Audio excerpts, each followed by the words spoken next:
Thank you, and thank you so much for being here. I appreciate it. As a business owner, small business owner myself, access to capital is extremely important to me.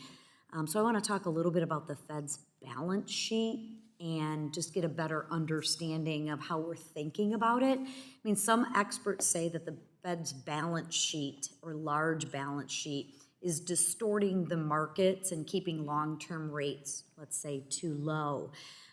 Also, I think it limits the access to capital, right? Historically, if I'm accurate, the balance sheet's been about $4 trillion prior to the pandemic. Then we raised it, almost doubled it to about $9 trillion, and now it's on a kind of a downward trajectory to about 7.2. Again, if my math is right. Do you think we're on the right track in shrinking this balance sheet? I do, yes.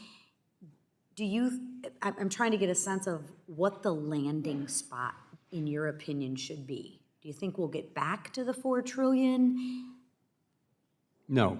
So we're in what we call an ample reserves regime, and what that means is that the quantity of reserves, demand fluctuates, and this means the quantity of reserves can fluctuate without affecting interest rates. And we think that's a good thing. What that means is there's going to be a lot of liquidity in the banks and in the financial system. That's a good thing. There wasn't enough liquidity before the global financial crisis. That was one of the problems. We have some shrinking left to do on the balance sheet, but we're not going to get down as far as you asked. Where do you think we'll land? Because let me start. I'm sorry. Where do you think we'll land? You know, I can't give you an exact number, but we're going at a pretty modest pace now. We've slowed down, kind of cut in half twice the speed. We think we can go for a good while at this speed, and we'll learn as we go. So you think the trajectory, so to speak, will remain? Yes, and I think the fact that it's quite a gradual trajectory now is going to enable us to find that level that is ample and not scarce. When reserves are scarce, you get a lot of volatility, and that doesn't help. So I think that's a good framework. The ample reserves framework, I think, serves the country well. And you're not concerned in terms of the access to capital?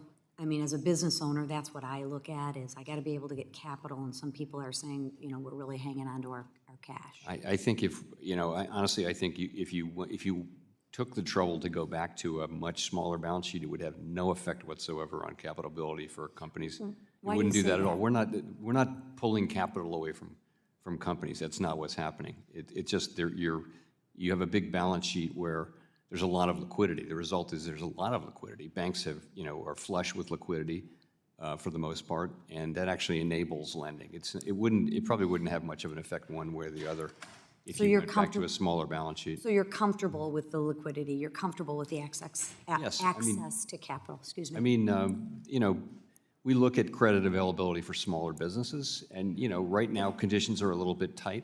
Yeah, it's tough for people in my district. I would say that they're not terribly tight, but we do see that there's some tightness. But that's not really a function of the Fed's size of the Fed's balance sheet.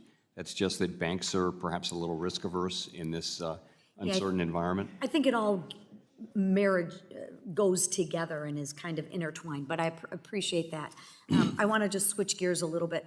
Are you seeing any signs of financial instability building beneath the surface that we may not be seeing maybe on top of the surface, whether it's in commercial real estate, private credit, regional banking, anything you're seeing underneath the surface that could derail the growth path?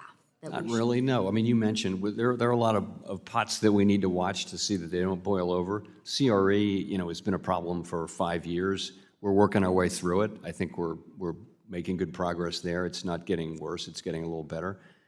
Private credit is, has its real positive attributes. A lot of it's not funded by deposits, so it's not.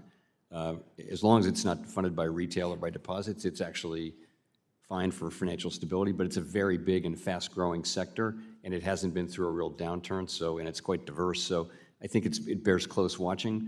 I mean, asset prices are high, but leverage is not particularly high for corporations and households historically. It's not particularly high for banks. Banks are well capitalized, so I think overall financial stability conditions are not in a place where we worry a lot. So we're really poised in a pretty good position economically. Gentlelady's I time think has so, yes. expired. Thank Absolutely. you, Mr. Chair. Thank you. Absolutely.